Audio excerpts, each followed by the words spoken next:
Thank you everyone for joining us, both the people here at the United Nations headquarters, where the Nuclear Non-Proliferation Treaty Preparatory Committee for the 11th Review Conference is taking place. We also have over 100 participants joining online, so welcome everyone. It appears that this is a very timely conversation on interfaith, and I was going to share with you that I actually sent out kind of the concept note and official invitations. I had discussed things with all of the participants prior to this, but I sent the notes Monday morning, April 21st at 6 a.m. It was the first thing that I did that morning. I didn't even look at the news. And then I looked at the news and saw that Pope Francis had passed away. And so now this feels like a continuation. It is very much a timely conversation. I think the nuclear weapons mean different things to different people. To some people, nuclear weapons are about security. To some people, nuclear weapons are about human health and human rights. To others, they're about the health of our environment and sustainable development. And yet to others, they are about the economic inequities in our societies. But given their devastating humanitarian consequences, both in the past, in the present, and the potential ones in the future, I think what we're going to discuss today is the way in which nuclear weapons are actually a matter of morality and ethics. And of course, we're not alone in bringing this up. During significant times of change, both in the 1960s and when there was a halting of the atmospheric testing, and in the 1980s, when there was really a reversal in the nuclear arms race, what we had was engagement of faith leaders and faith communities on these issues. And the key question I think we want to address today is how can we bring that back? How can we not only awaken individual faith communities to these issues, but also bring them together to help us achieve a more peaceful world and one that is free of nuclear weapons. And of course, the Pope announcement right now happening right as we speak is absolutely kind of a stunning event right here, right now, in a worldwide event. The passing of Pope Francis for this particular issue is still truly devastating. He didn't just believe that nuclear weapons abolition was necessary. He also believed that it was possible. He was a staunch supporter of the Treaty on the Prohibition of Nuclear Weapons. And he stated on more than one occasion that it was not just the use of nuclear weapons that was immoral, but that their mere possession was immoral. And he stated this at the Vatican, as well as in Hiroshima in 2019. And the conversation, of course, is also timely given the current state of our world, the current conflicts and tensions that are taking place right as we speak in Kashmir, between India and Pakistan, two nuclear armed states. In Ukraine, we have involvement, direct and indirect involvement of nuclear armed states. Same thing for Gaza and the Middle East more broadly. So this is really a very dangerous moment, and I guess that's exemplified by the way in which the Bulletin of the Atomic Scientist has actually set its clock, the closest it has ever been, at 89 seconds to midnight. So again, we'll ask today, how can faith communities come together? We have three incredible speakers here in the room and two speakers joining us online. And I will be introducing each of them in turn. They'll speak and give some general remarks, and then we'll have a little bit of a general discussion followed by a Q&A with the audience. We'll try to engage both our online audience and our audience here in the room. So thank you again, all, for being with us. Our panelists are all incredibly impressive and accomplished, and it would be absolutely impossible for me to do justice to their individual bios and CVs. So they will have to forgive me, and you will have to forgive me when I just give you a little bit of a snippet. And I will begin. We will first hear from Professor Jeffrey Sachs. He, of course, doesn't need an introduction in any fora, let alone here at the United Nations. But I will highlight two things that some of you might not know about him, or that maybe even many people don't know. One is that, of course, he has degrees from Harvard University, a bachelor's, a master's, a PhD in economics, but he also has 42 honorary doctorates from around the world. And at Columbia University, his title is, and this is the part where people just miss it because they think it's just like any other professor. It's not. His title is University Professor. That is the highest academic title awarded by the university. There are currently 8 university professors at Columbia. And the very first university professor, when this rank was established in 1964, was the famous physicist, Nobel Prize winning physicist, I.I. Rabi, who is known to the disarmament community as a voice of conscience at the dawn, and continued to be such a voice in the nuclear age. So without further ado, let me invite Professor Sachs to give us his thoughts on where we are in the world, and really this broader question of how can faith communities come together to help create a better world. Thank you very much. It's wonderful to be with everybody. And on this very dramatic moment, the first American Pope, first United States Pope, we had an American Pope from the Americas, with Pope Francis, a remarkable pontiff. And now the new Pope just announced. I see that he's taken the name Pope Leo the 14th, which is itself very notable, because it was Pope Leo the 13th that established the tradition known as the Church's modern social teachings, with the first of the modern encyclicals of 1891 called Rerum Novarum, which is an encyclical about the morality of the new industrial age and what to do about it. And I raise that. I hope the name signifies a continuity of that tradition, because the church has played a very, very important role on the question of peace. And it has, in its social teachings, been very important and remarkable as one of the few places that reaches the whole world and that speaks on behalf of the whole world. And I would just like to indicate a few cases of that, and then talk about interreligious dialogue more generally. But in 1963, Pope John the 23rd issued the encyclical Pacem in Terris, Peace on Earth, in the spring of 1963, in his dying days, actually. And it was inspired and motivated by the Cuban Missile Crisis in October 1962. And Pope John the 23rd wanted to find a way to support Kennedy and Khrushchev in 1963 to step back from the brink of nuclear war. And the three of them together succeeded, because the encyclical made a big effect both on Khrushchev and Kennedy, and it was followed within a few weeks by the signing of the Partial Nuclear Test Ban Treaty.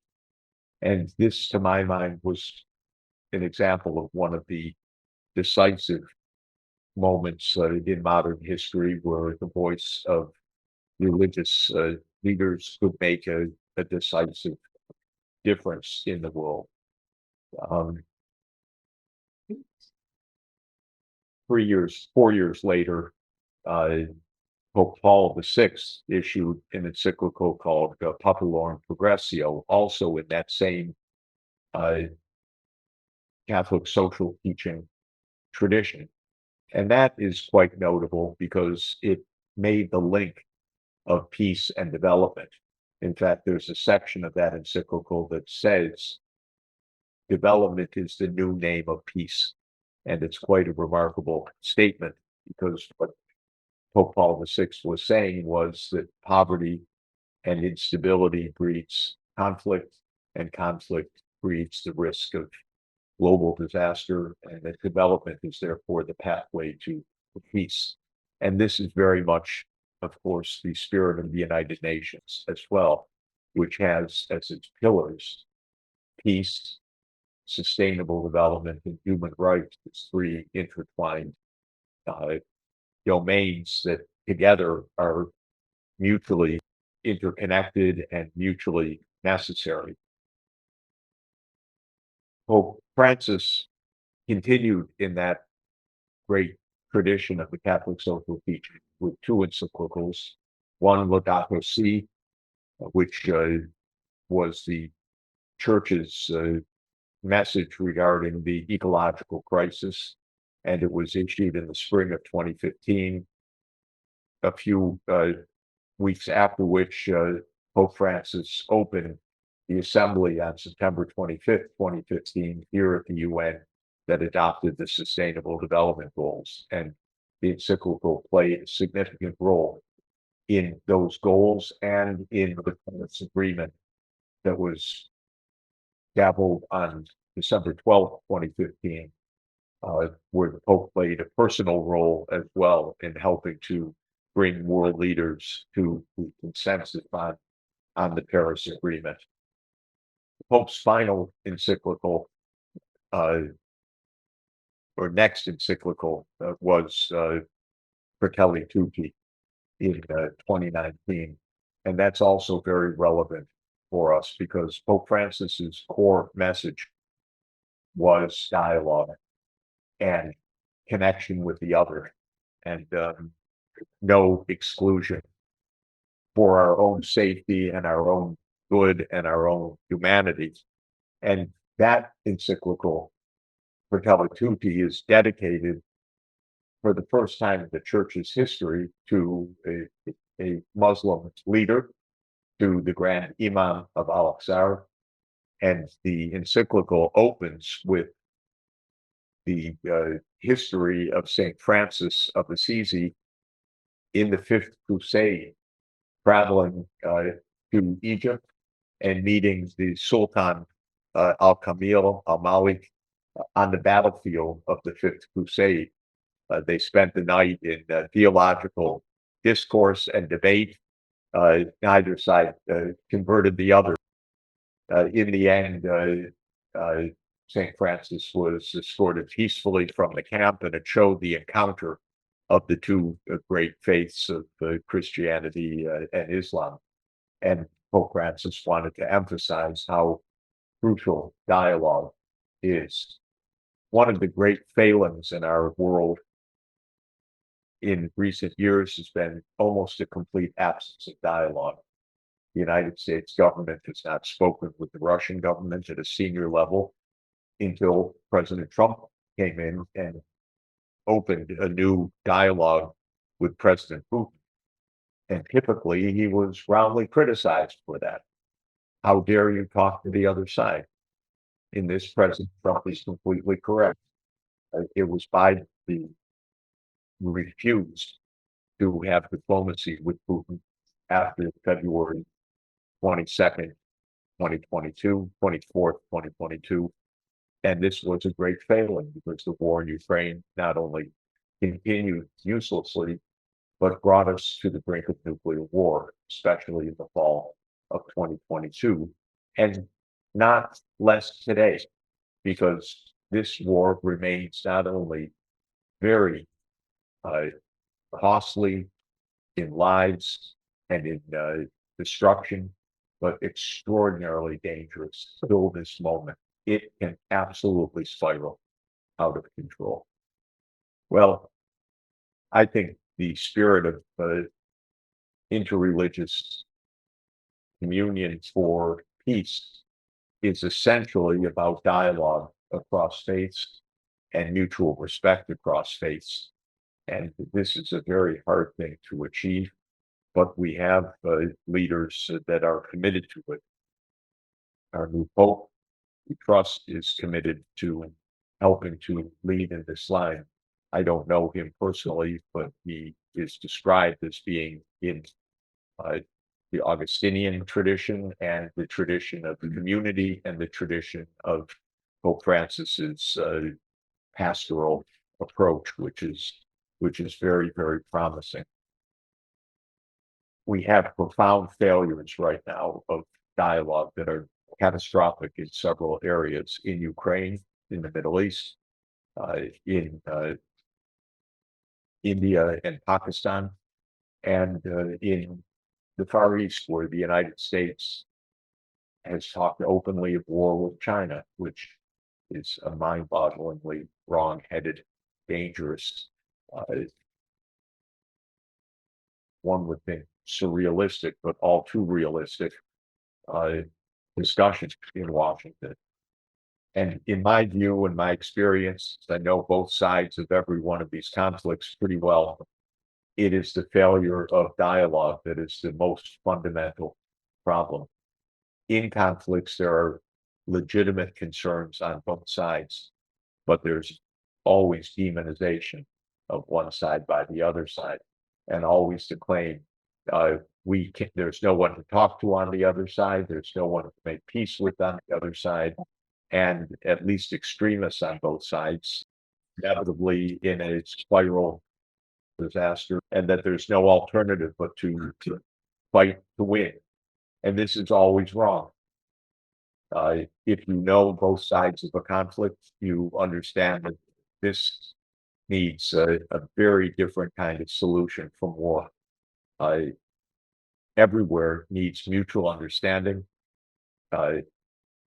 mutual respect, a legitimate turn to solutions. All wars, in my view, as Clausewitz said famously, are politics with other means. And the only solution for politics is politics. It's not war. And so there is no solution to Ukraine except for mutual security of Ukraine and Russia. And I underscore mutual because both sides have true security concerns, not just Ukraine, but also Russia, which we have deliberately ignored. When it comes to the Palestinian question, there is no doubt that the only solution is Palestinian self-determination and political rights, and that has been denied by the Israeli side. And until there is dialogue and mutual respect, there will never be peace in the Middle East. And my view is there needs to be a state of Palestine welcomed in the two-state solution immediately. And the United States has been the only veto of that solution in the last decades. When it comes to India and Pakistan, they don't even talk with each other. And they would both have so much benefit in economic development, in security, safety, addressing ecological crises in the Himalayas, in the watersheds that they share together, if they actually opened up dialogue. And when it comes to the East Asian crisis of the US and China, I will just share my own view based on travels. I'm sure well over 100 trips to China during the last 41 years, that China is no enemy of the United States, no threat to the United States, and no reason for conflict between the two countries other than the false mindset of who's number one, which is the most ridiculous, absurd, uninteresting, and doomed to fail question of humanity. It's not even a meaningful idea. It's not a meaningful concept. It's not a measurable concept. What we want is decent life for everybody, not who's number one, which means nothing. So all of this is to say that the concept of dialogue and mutual respect is the key, and religious leaders should be in the forefront of that. I hope and trust that the new Pope will be. I know that the Grand Imam of Al-Azhar, speaks that language. I know that the Patriarch of the Greek Patriarch Bartholomew is one of the great leaders for ecumenism and for interreligious dialogue and understanding. And our job is to help promote that everywhere and call on the religious leaders to play their role in not only helping their own congregants to understand the stakes, but to help the ones who probably need the education the most, our politicians, to understand the stakes. We're in the hands of politicians that don't necessarily know very much about these issues, but they have the power to destroy the world. And that's why we're here right now, to help educate them to do better. Thank you. Thank you so much, Jeff, for those simultaneously inspiring and sobering remarks. The state of our world is truly alarming, but we have to keep pushing forward and be asking for a better future. Next, we will hear from Dr. Andrea Bartoli, who is the president of the Sant'Egidio Foundation for Peace and Dialogue and a member of the Sant'Egidio community since 1970. He's currently a senior research scholar at Columbia and a member of the board of trustees at Soka University of America. He has served as dean at both Seton Hall University and George Mason University. Andrea is an anthropologist with a scholarly interest in genocide.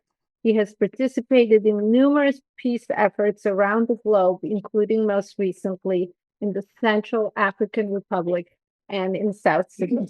Andrea, welcome. Thank you very much, Ivana. It's a pleasure to be here, and it's a great honor to follow Jeff. We shared the podium a few times at the Pray for Peace, this moment that the community of Sant'Egidio does around the world after the moment that John Paul II started in Assisi, where all religious leaders came together. And this is an extraordinary moment for the Catholic Church, because I'm delighted to hear Professor Sachs reminding us all the recent popes and what they are saying about peace and development and so on. But I'm pretty sure that everybody remembered that when Francis the Saint was going there, I would say the majority of the Christians, the majority of the Catholics were actually on the other side. They were doing the Crusades. So the conversation was internal to the religion, right? And I think that this problem is still there. I don't think that we are speaking enough of the divisions within the religion. India doesn't bomb Pakistan just because. I think it's very important for us to realize that there is a conversation, there is a dialogue that is within the religion. I don't think that anybody is expecting the Vatican anytime to proclaim a new crusade, and that's a good sign. Nor I think that I have here a friend that knows many Protestant and Protestant. I don't think that anybody will expect Protestant and Catholic to kill each other, but they did it for quite some time.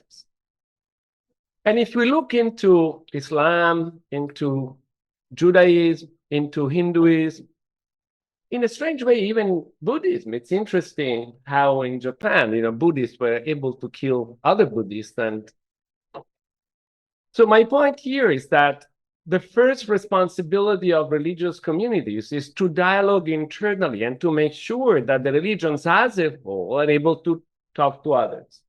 The second point is about knowledge. What is truly unifying for religious tradition, for all spiritual tradition, for all human tradition, is the search of the truth. And we need to realize that that is a responsibility that cannot be owned by mind. And I'm saying this as a Catholic that struggled with truth in many different ways, right? Including the infallibility and all that.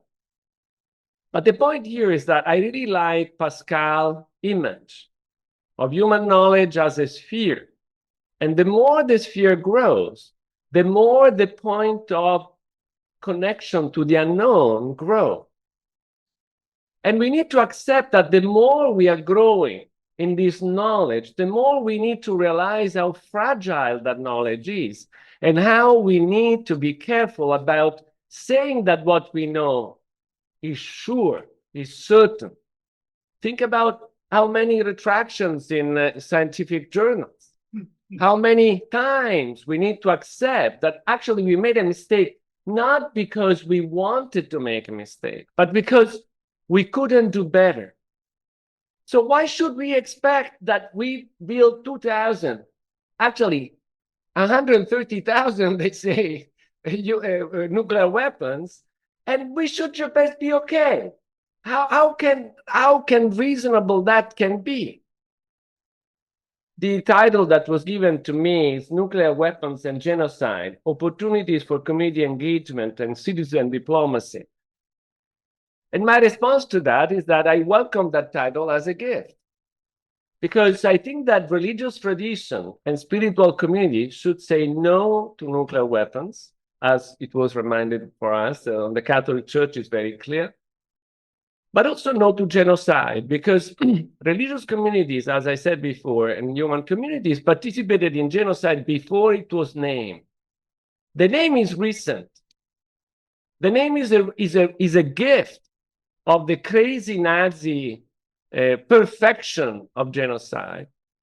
But humans have done genocide way before, and now continue to do genocide even in a silent way, in this destruction of the environment that is causing death and suffering. And look what? Nuclear weapons, their productions, their stocking, their storaging is actually contributing to that silent genocide. So the no needs to be no to genocide, no to nuclear weapons, and the yes needs to be to knowledge, to searching and understanding. And as a scholar, Dr. Hughes was mentioning before my interest in genocide prevention, and more recently on nuclear disarmament, I focus on actual cases of nuclear disarmament. And I've been fascinated by Megaton to Megawatts, this program where Russians and Americans destroyed 20,000, the equivalent of 20,000 uranium-based bombs to create American electricity, 10% of the American electricity for 20 years. An enormous amount of wealth, an enormous result on the environment side, very positive because the energy was carbon-free. Nobody knows, very few knows about it. We are certainly not learning enough about it. But if we look at the plutonium side, and I actually need to thank a person that Professor Hughes knows very well, that is Emily Hughes, a physicist at Columbia University, that pointed out the importance on the other side of the equation, that is plutonium. We didn't resolve technically the problem of plutonium the same way, not well enough, not in a way that is economically convincing, not in a way that is environmentally convincing, not in a way that will avoid the problem of proliferation, because we are continuing to produce plutonium in all nuclear reactors around the world, and people can do that and then create new nuclear weapons. So my invitation is here to take seriously knowledge and to take seriously the investment in understanding, especially related to plutonium, to try to solve technically the problem. I know that Professor Sachs is not only at Columbia University, but in the US has this technical network that I think it's a super interesting construction because a lot of these problems have very serious scientific and technical difficulties. We cannot just accept the moral argument. We need to go deeper into the knowledge discipline of understanding what does it mean to undo a nuclear weapons? What does it mean to really disarm? What does it mean to take the uranium, dilute the uranium, create the electricity, and make sure that the uranium cannot be used for another human bomb, for another nuclear bomb anymore? We need to do the same for plutonium, and we need to do the same, making sure that all the religious groups continue that work, that fundamental discipline of keeping themselves on the side of dialogue. Thank you very much. Thank you so much, Andrea, for really that call to action and linking so beautifully the efforts, the past with the present and the future, and the efforts in ensuring peace with efforts on nuclear disarmament. They're very much linked. Now we will hear from Anna Ikeda, who is the UN representative of Soka Gakkai International, a Buddhist community-based organization which promotes peace, culture, and education. Anna is a graduate of Soka University of America and holds a master's degree from the University of Denver in international human rights.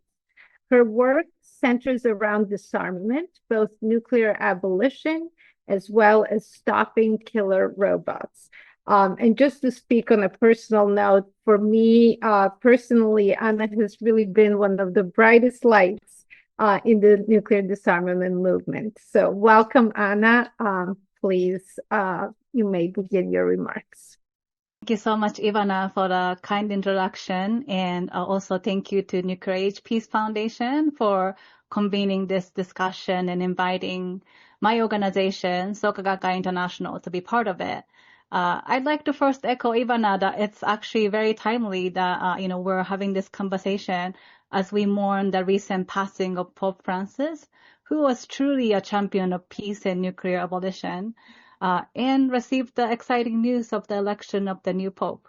So as mentioned, I am Anna Ikeda, and I'm a representative to the UN for disarmament of Soka Gakkai International, SGI. At SGI, we engage in various issues, including nuclear disarmament at the UN and at grassroots levels, based on our Buddhist principles of the utmost respect for dignity of life and deep conviction in human capacity to transform our realities, which I'll explain further later. And our engagement in nuclear disarmament originates from the 1957 anti-nuclear declaration made by the second president of the Soka Gakkai, Josei Toda. And in his declaration, Toda condemned nuclear weapons, which threaten humanity's right to live, as an embodiment of the bleakest aspects of the human heart. So based on my organization's long-standing commitment, today I'd like to offer some insights that may shed some light on how to advance nuclear disarmament, a goal clearly articulated in Article 6 of the NPT, and move toward a more peaceful world from a Buddhist perspective.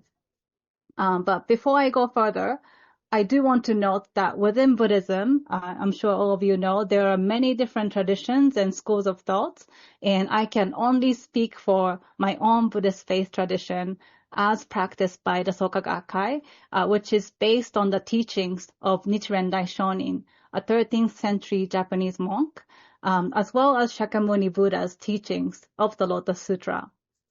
And one of the core tenets of our Buddhist practice is that each person possesses within themselves what we call Buddha nature or Buddhahood. And our goal is to reveal that inner potential. So this means that we all have the innate capacity to transform even the most negative situations into something positive and experience happiness no matter what our circumstances. The key aspect of this belief is the process of inner transformation, what we call human revolution in the Soka Gakkai.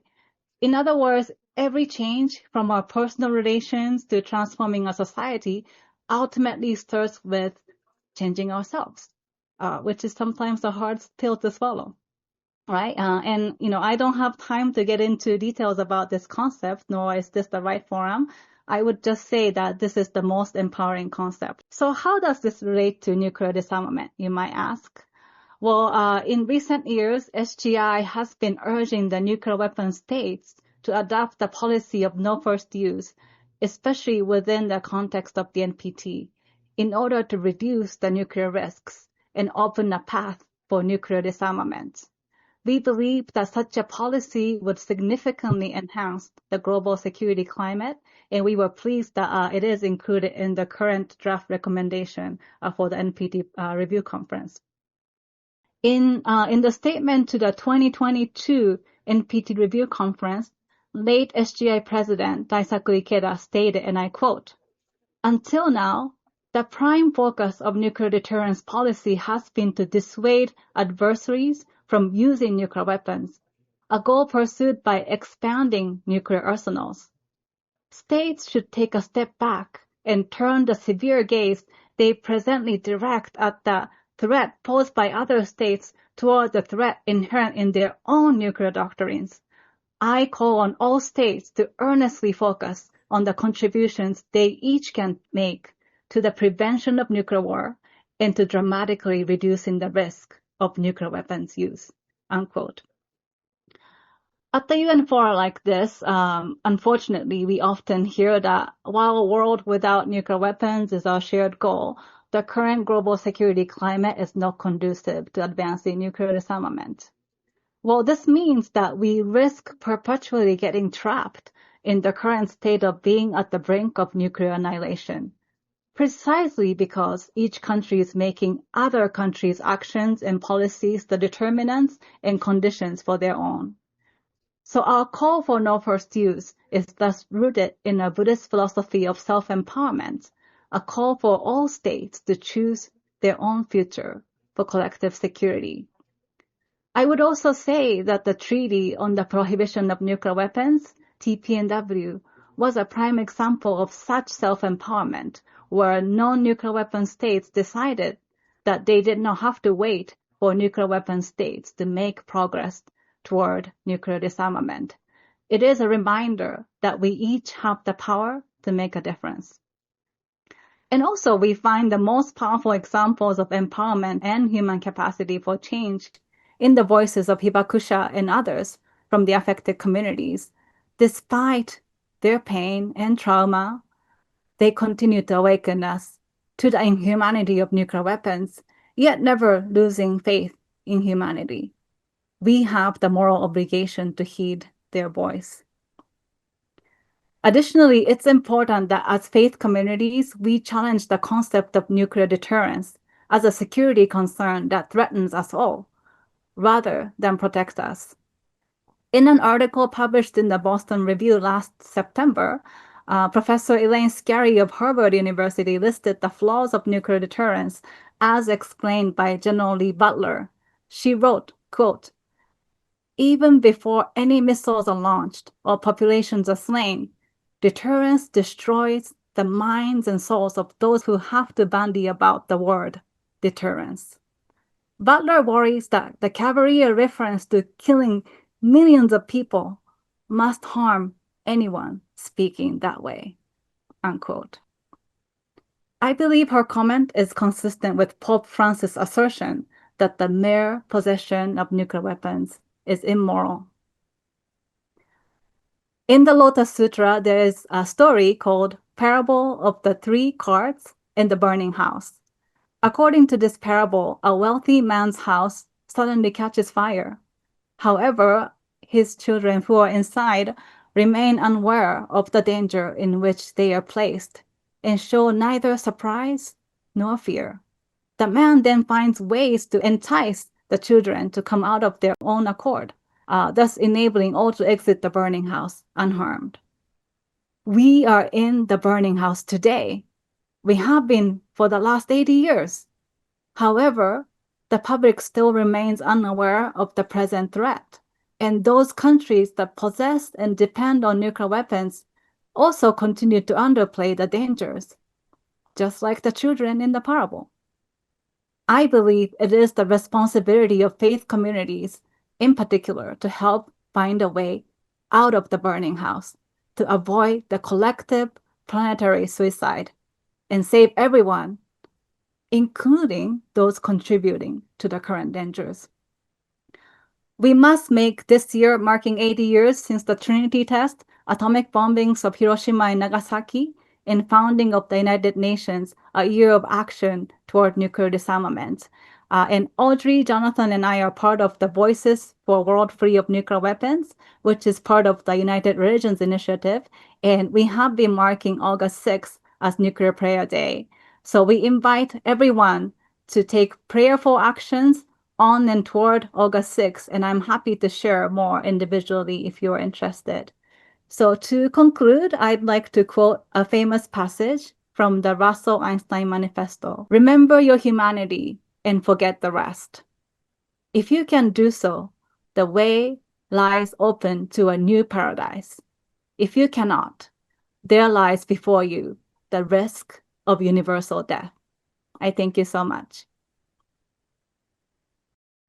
Thank you so much, Anna, for such inspiring remarks. Really appreciate you bringing up the hibakusha, especially in this 80th anniversary year. And I love what you said about them having experienced really the most tragic, worst thing you could possibly experience, and yet never losing faith in humanity. Thank you for that, as well as the Lotus Sutra story. That was the burning house is a very, very powerful analogy. Thank you so much. We are now going to hear from Ms. Audrey Kitagawa, who is the president of the International Academy for Multicultural Cooperation and Light of Awareness International Spiritual Family. She is a member of the Advisory Council of the G20 Interfaith Forum. She is a former attorney and a recipient of many awards and honors from around the world. Ms. Kitagawa is the inaugural member of the United Nations Environment Program's Faith for Earth Interfaith Women Council. She is a UN representative for United Religions Initiative, a trustee for the International Center for Religion and Diplomacy, and a member of the Advisory Council of the Global Security Institute.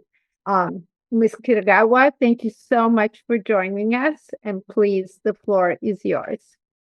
Thank you so much, Ivana, and good afternoon, everyone. I wish to express my deepest appreciation to the organizers of this event for this invitation to share with you about respect for all religions coming together in a fractured world, and what are the mechanisms by which interfaith leaders could outreach to their communities and vice versa to raise awareness on what is at stake and how we can change the status quo. Inherent in this question is a recognition of the significant role of religious and spiritual communities, because persons of faith have important moral and ethical voices of conscience to help direct individual and collective conduct in the world. The word interfaith relates to members of different religions and their interactions with each other. This coming together is a reaffirmation of the importance of modeling cooperation and collaboration in the inherent recognition that this issue of nuclear weapons is too huge for any one constituency to address alone, and that it would take this coming together of potentially siloed communities to work toward achieving the mutual goal of nuclear weapons disarmament. We can observe what happens when any one country attempts to go rogue, but uses the modality of hierarchical power of dominance and license to do what it wants to do without regard to the rule of law and institutional bodies that have been crafted during the last 80 years to protect the vulnerable and human rights of all people. This body of legal instruments and adjudicatory processes demonstrate the multilateral processes that took place to craft these international legal instruments for the mutual benefit of the common good. The establishment of the United Nations itself was envisioned to have engagement of multilateral processes, the coming together of sovereign states to work collaboratively for this common good. Albert Einstein dedicated himself to the cause of nuclear disarmament in the last decade of his life. He believed that a world government based on international cooperation was necessary to ensure peace and prevent a nuclear holocaust. He deeply regretted his role in initiating the Manhattan Project, expressing his belief that he made a great mistake by advising President Roosevelt about the potential of nuclear fission.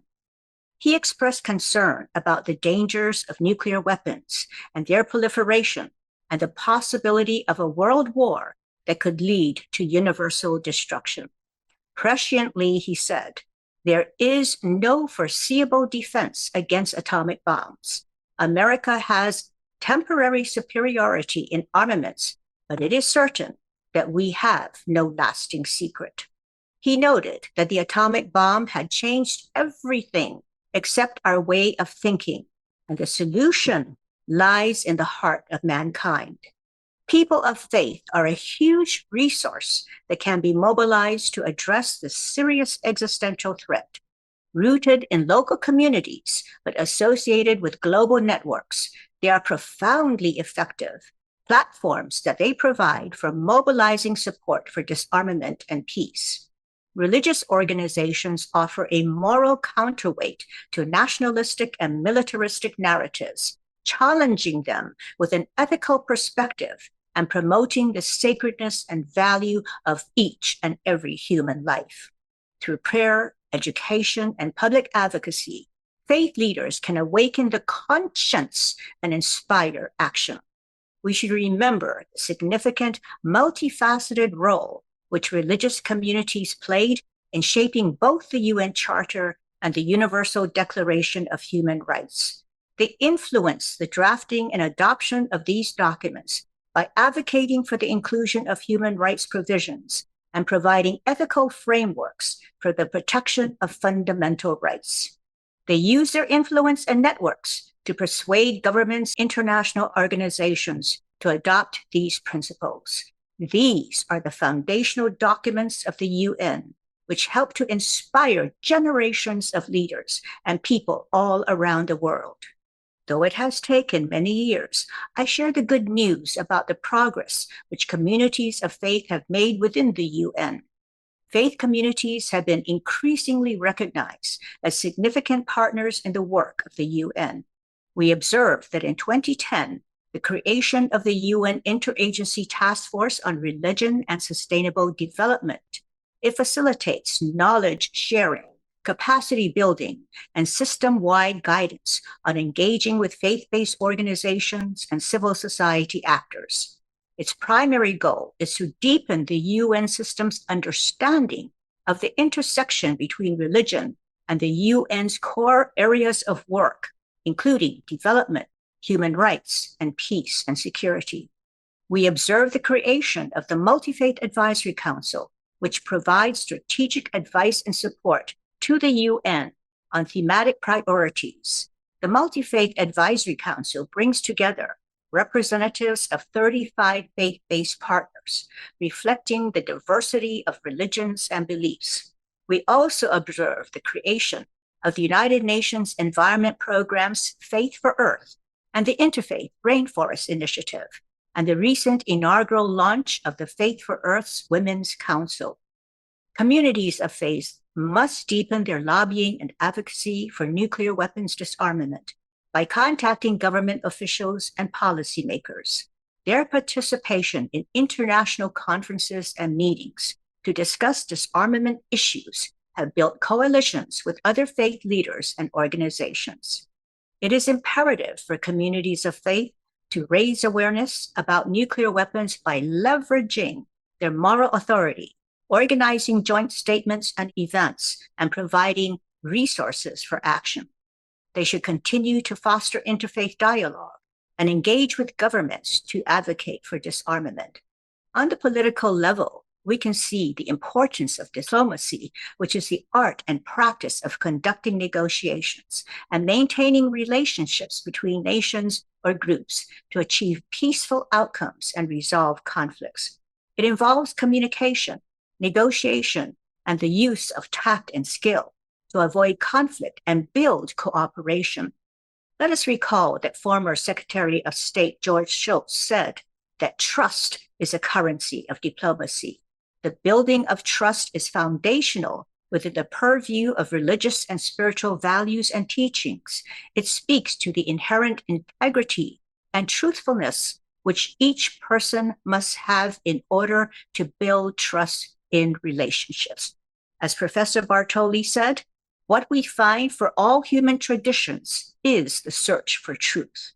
There was a great master many years ago that said, "Know the truth, and the truth shall set you free." On the ground, faith communities can hold prayer vigils at international events or community gatherings that can raise awareness and mobilize support for disarmament. Prayer changes things when we pray, believe, and the power of prayer to create transformation in the hearts and minds of people everywhere for peace works, if we would but apply the sacred tool for positive change. We can develop educational materials, conduct training workshops, and utilize online platforms to share information and resources to wider audiences. On August 6th through 9th of this year, the 80th anniversary of the dropping of the bombs on Hiroshima and Nagasaki will be marked by an international panoply of events, from prayer vigils to community activities to public talks, to remind us that the face of suffering that came from this horrific event has a human face, and never again should such suffering ever be experienced by the deployment of nuclear weapons to destroy precious lives. As Albert Einstein said, the solution lies in the heart of mankind. All of the examples shared are examples of the heart in action by living our values, practicing ethical conduct, and adhering to a strong moral compass.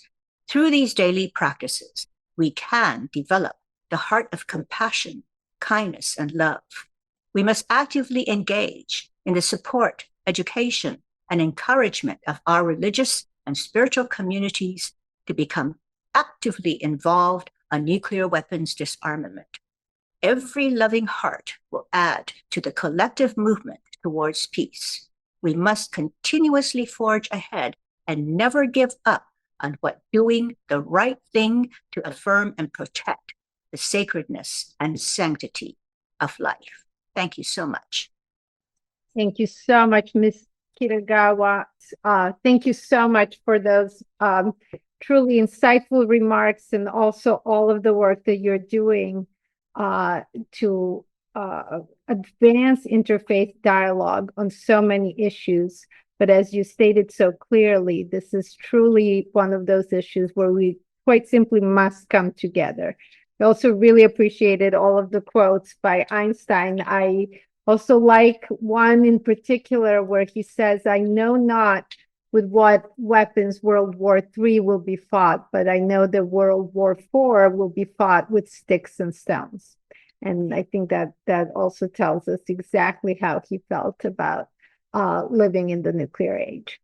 So last but not least, absolutely not least, is Mr. Jonathan Granoff, who is an author, attorney, and international advocate, and who emphasizes the legal and ethical dimensions of human development and security, with a specific focus on advancing the rule of law to address international security and the threats posed by nuclear weapons.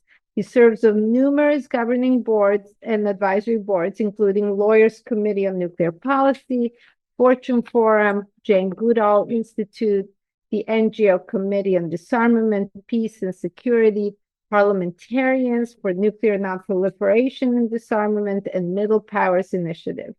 He is the recipient of the Rutgers University School of Law's Arthur Armitage Distinguished Alumni Award. He has presented expert testimony in the parliaments of Canada and the United Kingdom, as well as the US Congress and the United Nations. Jonathan, the floor is yours. Thank you. Thank you very much. Years ago, I wrote a law review article, and I was arguing that there are ethical norms in all civilizations, which when they're violated, instability arises, and when they're honored, stability arises. Every religion has some articulation of the golden rule. Either refrain from harming others as you don't want to be harmed, or affirmatively treat others as you want to be treated. You find this in Christianity, in Judaism, in Islam, in the Native American traditions, in Seneca, in Confucius, in Taoism, in Jainism. And nuclear weapons clearly violate this norm. The idea that 9 countries could say these are good for us, but not good for anybody else, is patently absurd. Imagine if the Biological Weapons Convention said no country can use smallpox or polio as a weapon. But in order to maintain stability in the world, we'll let 9 countries use the plague as a weapon. Well, just intuitively, that's absurd. And the reason it's absurd is that it offends our moral sensibility, because that moral sensibility comes from our common humanity. And the golden rule comes from that. So one night around 1:30 in the morning, I got a call from Robert McNamara.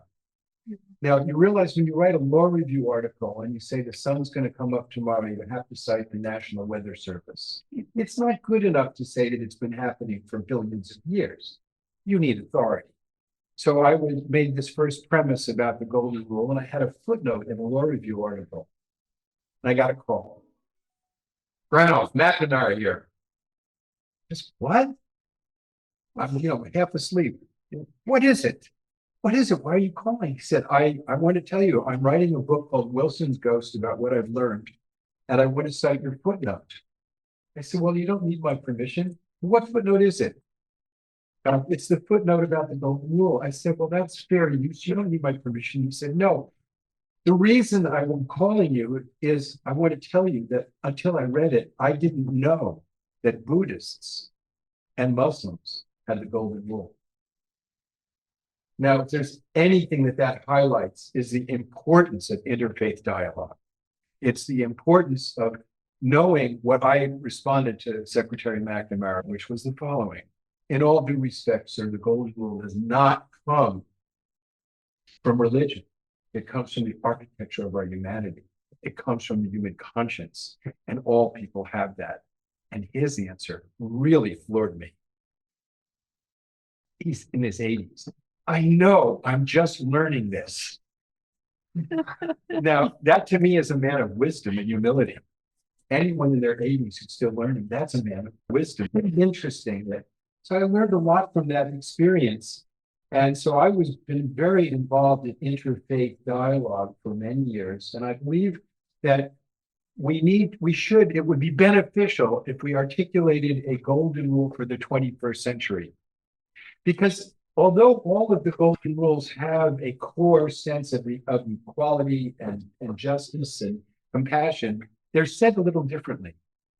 And when they were stated, you could only injure the people that were your contemporaries. But that's not the case now. We now hold in our gift the future. And the way in which we fuel our cars, the way in which we pursue security, puts the future at risk. That wasn't the case. We have to decide whether we will be the last generation. When Jesus said, do unto others, you couldn't melt the polar ice cap. You couldn't do it even if you wanted to. But today we're doing it. We're doing it. When Buddha said it, we couldn't destroy the phytoplankton, our third lung. When Hillel said it, we couldn't use a nuclear weapon. So I think we should have a golden rule for the 21st century. Treat the lives and well-being of future generations as we want to be treated. And that all religions could adopt that. So I'm publicly saying I will be promoting this, and I ask all of you to promote this. What I think is a self-evident truism that hasn't been articulated. It shouldn't be identified with any person, and certainly not a person as flawed as me. It's an ought. The power of ought is enormous. We hold these truths to be self-evident, that all men are created equal. God, when that was stated, it did not include women, it did not include indigenous people, people of color, nor white men without property. but it had the kernel of that equity in it. And that ought becomes a compass point. And the ought of the golden rule is something we all try to live by, but we fall far short of it. So what? It's true. And just because we're not perfect doesn't reduce the truth of the value of the golden rule. So one of the reasons why religion should be involved in this issue is it violates a core ethical principle of every religion. The second reason why religion should be involved in it, the best quote that I have come across that articulates, at least for me, is from George Kennan. Really odd, you know, I like to cite Robert McNamara, George Kennan, people you wouldn't think would be disarmament people. George Kennan said, the readiness for younger people, he was the architect of the Cold War theory of containment and associated with hard-nosed, quote-unquote, realpolitik. Not a leftist idealist like myself. He said, the readiness to use nuclear weapons against other human beings, against people we do not know, whom we've never seen, and whose guilt or innocence is not for us to establish, and in doing so, to place in jeopardy the natural structure upon which all civilization rests, as though the safety and perceived interests of our own generation were more important than everything that has taken place or could take place in civilization. This is nothing less than a presumption, a blasphemy, an indignity of monstrous dimensions offered to God. That's very strong language. Now I think, are we all culpable of this? Are we all responsible for this? In some way we are, we're silent. But you know, there's only two people, and over 90% of the weapons are in the hands of the Russian Republic and the United States, okay? So I think about like how two human beings carry the weight of this responsibility. I think that's immoral to put that burden on anybody. But I also think that it highlights how precarious our moment is. When the president of the United States said, we're going to invade Iraq and the people of Baghdad will come out with flowers in celebration, my wife said, nah, I don't think so. And when Putin said he was going to invade Ukraine and the people of Kiev would greet the Russians with flowers in celebration, I told my wife, nah, I don't think so. Now, you could have asked any cab driver in Baghdad or Kiev, and they would have told you that the invading army would not be greeted with flowers in celebration. And yet, heads of countries with huge nuclear arsenals don't have as much common sense sometimes as cab drivers. And for us to be silent in this predicament of human beings no more wise than any of us with this power, what if Boris Yeltsin was having a bad day when the weather satellite was launched off the coast of Norway in 1995? And the Norwegians told the Russians that this was going to be a weather satellite going up to the North Pole, but it looked like it was going to be an electromagnetic pulse exploded over Moscow and destroying the command and control of Russia. For 8 minutes, the world's fate hung in the balance. And Yeltsin said he wasn't worried because he knew Bill Clinton and he knew he wouldn't do it. In other words, it was the human element of trust that made the difference. And that is the currency of the realm, and that's of inestimable importance. And Dr. Sachs's point of dialogue, debate, discussion, compromise, never dehumanizing the other is core to our going forward. And that is the purview of religion. That religion is a two-edged sword. The first religious statement in the nuclear age was by Robert Oppenheimer, I've now become death, destroyer of worlds, Bhagavad Gita. But wait a minute, what happened when the International Court of Justice addressed the issue? Judge Weeramanthi cited the Ramayana, in which Lakshmana, the half-brother of Ram, who represents all virtue and goodness, is fighting the evil Ravana, who has stolen his wife. Now Lakshmana comes and says, I have a weapon that can destroy the entire race of our enemies. And Ram says, by ancient tradition, such weapons are prohibited. by ancient tradition. This is a book from thousands of years ago, by ancient tradition, because it violates the human conscience. And that's the duty of religion, to define the human conscience as sacred, as holy, as transcending national identity, religious identity, all identities, because it relates to the divine. And that's what makes us human. And that's why religions have this particular responsibility in this realm. So Yale University Divinity School published this one, they did a conference on the subject, and I brought a whole bunch of these. And the way this got done was, there was George Schultz wrote the intro. It's really Jonathan Schell, may he rest in peace, is in there. Fantastic. So afterwards, I was having dinner with some of the trustees there, and I said,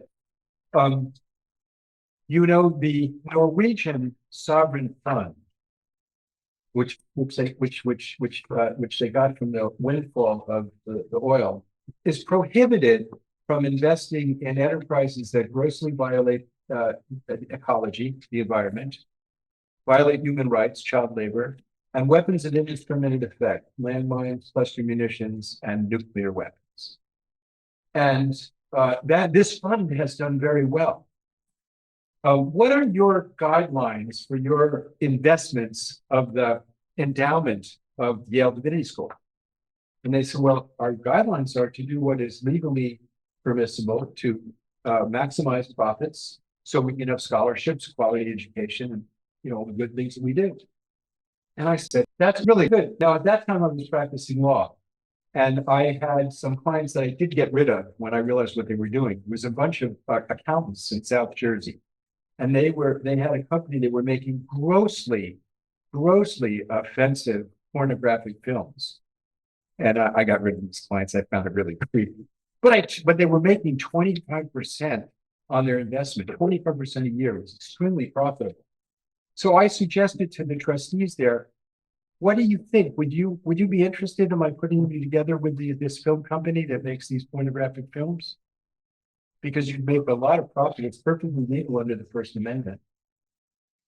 They were just shocked at the proposition and said, what? I said, well, I mean, my understanding is you don't feel any constraint in other than the law. This is perfectly legal, and you're not following the guidelines. So it appears to me you're perfectly comfortable investing in enterprises that will destroy the future of humanity, but you're offended by raunchy sex. Is that your standard? I'm convinced that if we had a student movement and a movement within churches, synagogues, and mosques to adopt the guidelines of a secular state, Norway, with those three principles, human rights, environment, and disarmament, that we would win that debate. We would win that debate hands down, because that was why I'm recounting this, to encourage what Religions for Peace put forward as the Landau responsible investment proposal, which is that religions should be challenged to invest their resources along the lines of the Norwegian investment. And the reason that's important is not just because it's practical, but it's correct. And it highlights the integration of unsustainability of inequity toward children. It highlights the concordance of environmental responsibility and nuclear disarmament. And last but not least, nuclear weapons present an institutionalization of adversity that precludes the level of cooperation needed to protect our third love.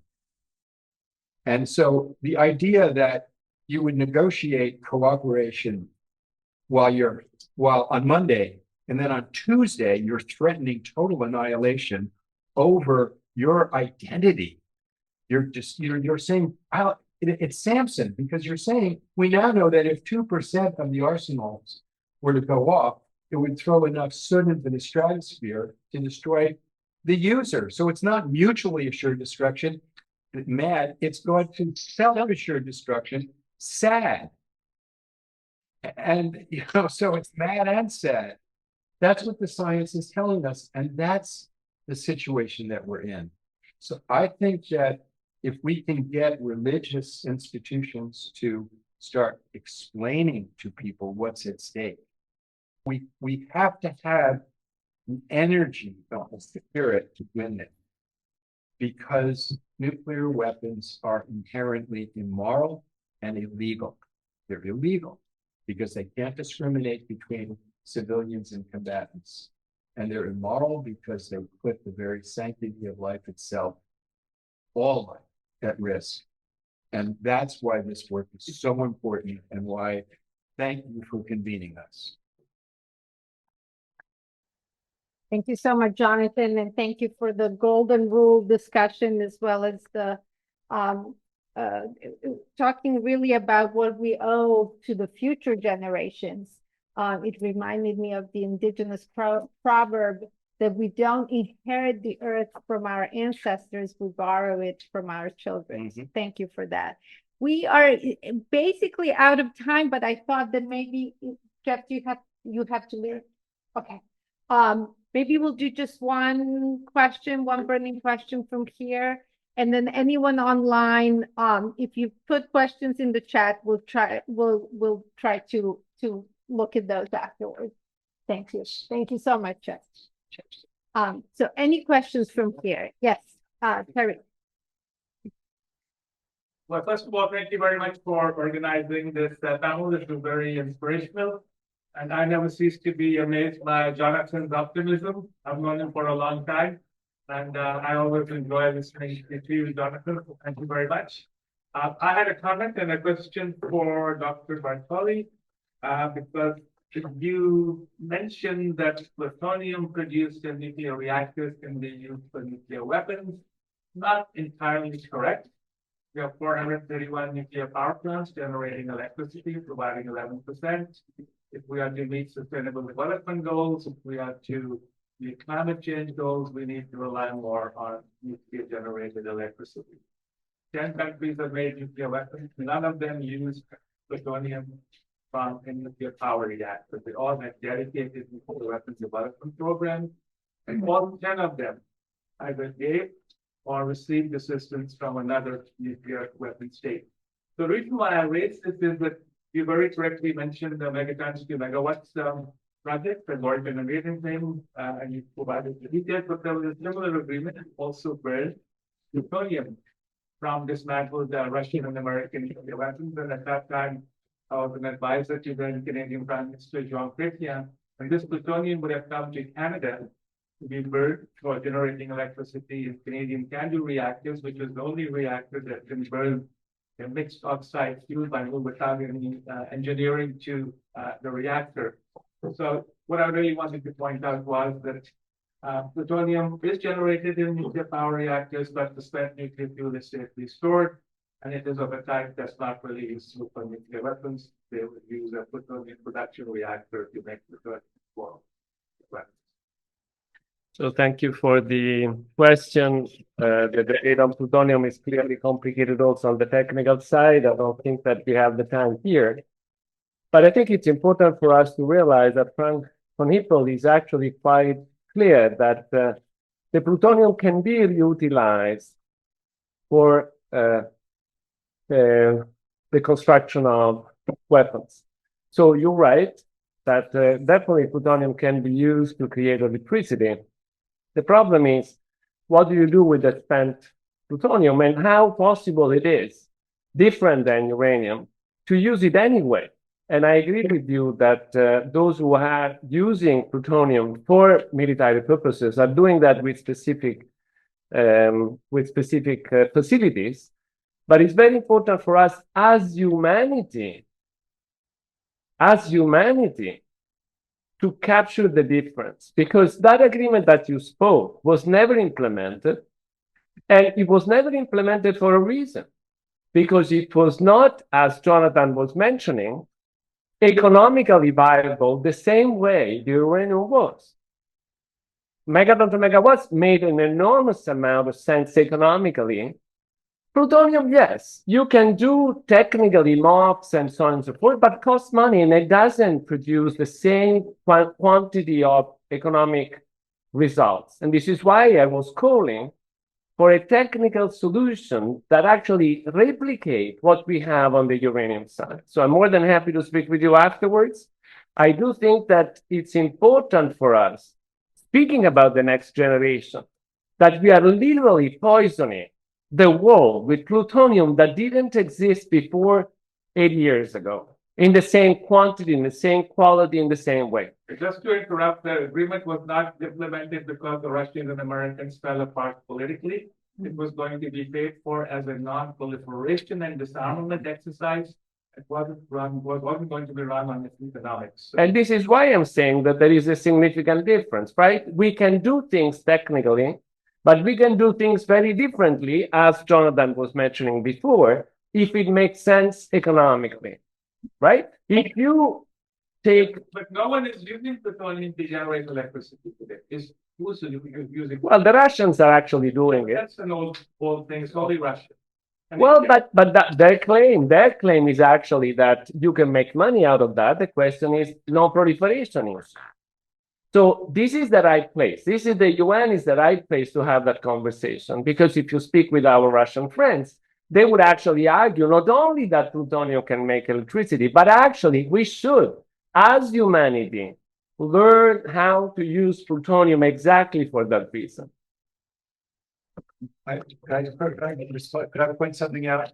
Yes, very quickly, because we are. Tariq, who asked this question, is an expert because he was a senior officer in the International Atomic Energy Agency, and the debate. The problem is the debate on whether what we can do with the waste, like the waste material, is what you're talking about. It's marginalized in the media. It's marginalized in the political. Nobody talked about it in the last elections. What they talked about was like maybe 20 trans kids, like 20 of them in the whole country. That got more coverage. So I think that what we just saw is two very, very rational people with different points of view, which was somewhat arcane to most of us because we don't know. It's arcane to me, and I study this stuff, and I don't know fundamental physics. It might be worthwhile to actually have an actual meeting, an actual debate on the relation on this subject. That's where I'm going. That's exactly what I was proposing. This is exactly what I'm delighted that we have this reaction. This is exactly what we want. All right. I think I'm going to have to say goodbye to our online audience and our online participants, and really thank everybody for joining us today. I think this is just the beginning of a very important set of discussions. There is so much that needs to be done, and there's so many groups of people. I love that you brought up young people and faith communities. We need to bring them together. We need to bring them to these conversations, and we need to make a safer place, safer world. Thank you, everyone, so very much. Thank you. Thank you, Anna. Thank you, Audrey. Bye. Bye. Thank you. Bye.